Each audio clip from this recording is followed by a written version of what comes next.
Bonjour à tous, bienvenue sur Mathessa, ma chaîne de maths pour dédramatiser. Au programme aujourd'hui une leçon d'exercice pour les élèves de première spécialité, produit scalaire, angle dans un carré. Nous sommes bien évidemment dans le chapitre de première spécialité qui traite du produit scalaire.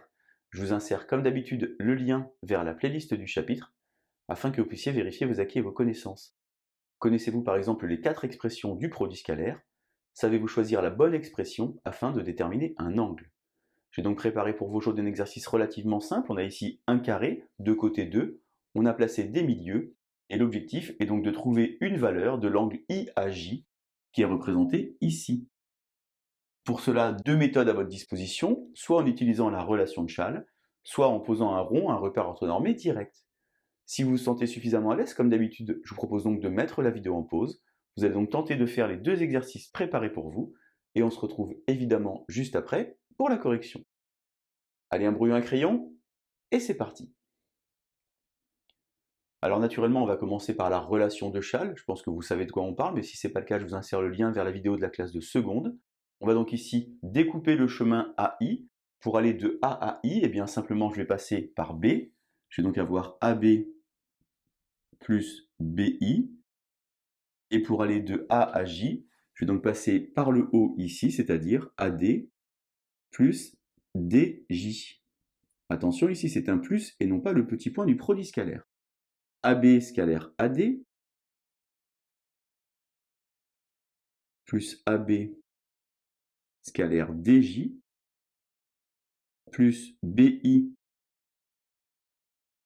scalaire AD plus BI scalaire DJ. Alors maintenant que j'écris ça, ces quatre produits scalaires, eh bien je vais regarder ce que ça donne.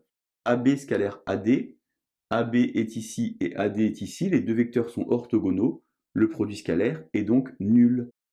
AB scalaire DJ, AB et DJ, les deux vecteurs sont collinéaires de même sens.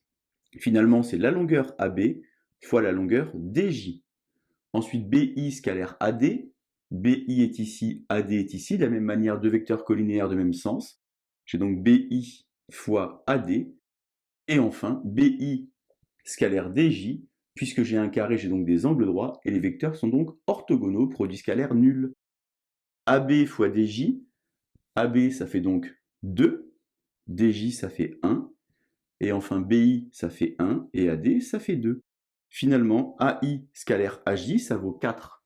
Le petit problème, c'est que finalement, vous voyez que je n'ai pas l'angle dont je parle, c'est-à-dire l'angle ici IAJ. Je vais donc utiliser une autre formule, celle qui consiste à utiliser l'expression trigonométrique du produit scalaire. Mais pour cela, il me faut d'abord calculer la longueur ici AI, qui est représentée par la norme du vecteur AI, et également la norme du vecteur AJ. Alors lorsque j'observe ici ce qui m'arrive, eh bien là, AI est ici, là j'ai 2, là j'ai 1. Cours de la classe de 4e, théorème de Pythagore, je vous insère évidemment le lien vers la vidéo si vous voulez vous entraîner. J'ai donc 2 au carré, 4 et 1, 5. J'ai donc que la norme de AI vaut racine carrée de 5. De la même manière, la norme de AJ vaut racine carrée de 5. Finalement, expression trigonométrique du produit scalaire, norme de AI fois norme de AJ fois cosinus de l'angle IAJ. Alors le produit scalaire, je l'ai déjà calculé, il vaut 4. Norme de AI, racine de 5 fois norme de AJ, racine de 5 fois le cosinus de l'angle IAJ. Et en effectuant alors une petite division, eh bien 4 divisé par racine de 5 fois racine de 5, ça fait finalement 4 sur 5. Et en utilisant alors ma calculatrice, je vous insère une petite capture d'écran, eh bien j'obtiens en degrés que l'angle vaut environ 37 degrés. Première méthode, donc, utilisation de la relation de Chasles et de la forme trigonométrique du produit scalaire, et j'obtiens la valeur de l'angle. Deuxième méthode maintenant, en posant un repère, alors attention, on va choisir un rond, un repère orthonormal direct. Ça veut dire quoi finalement? Ça veut dire que ici, je vais prendre 1 demi de AB pour l'unité et 1 demi de AD pour l'unité. Je vais donc lister toutes les coordonnées des points. Le point A pour coordonnées 0, 0. Le point B a pour coordonnées, attention, 2, 0. Le point C a pour coordonnées 2, 2. Le point D, 0, 2. Ici, I, j'ai donc 2, 1. J, j'ai donc 1, 2. Et maintenant que j'ai fait ça, il me reste simplement à calculer les coordonnées du vecteur AI et du vecteur AJ. Je vous rappelle que pour calculer des coordonnées, c'est extrémité moins origine. Alors AI, il faut donc faire les coordonnées de I moins les coordonnées de A. 2 moins 0, ça fait 2, et 1 moins 0, ça fait 1. Pour AJ, j'ai cette fois-ci 1, ici, et ici 2. De la même manière, pour calculer la norme d'un vecteur, c'est l'abscisse au carré, l'ordonnée au carré, sous une racine carrée. J'obtiens évidemment racine de 5 comme tout à l'heure. Et maintenant, je vais utiliser l'expression analytique du produit scalaire. Je vous insère évidemment le lien vers la vidéo qui traite de l'expression analytique.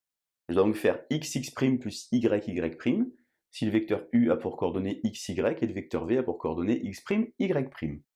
Ainsi, qu'est-ce que je vais avoir? Eh bien, simplement 2 fois 1 plus 1 fois 2. Heureusement que, comme pour la première méthode, j'obtiens que AI scalaire AJ, ça fait 4. Alors finalement, c'est la même chose que tout à l'heure. Je vais donc avoir norme de AI fois norme de AJ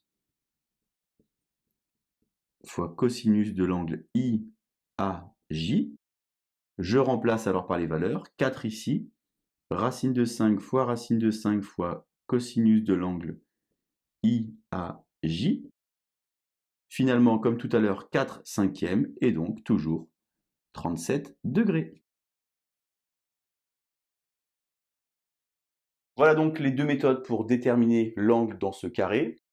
Vous avez remarqué qu'à la fin, c'était pareil. La seule chose qui change finalement, c'est comment obtenir le produit scalaire au départ. Je vous laisse vous entraîner et je vous dis à bientôt sur Matessa. Bonne journée.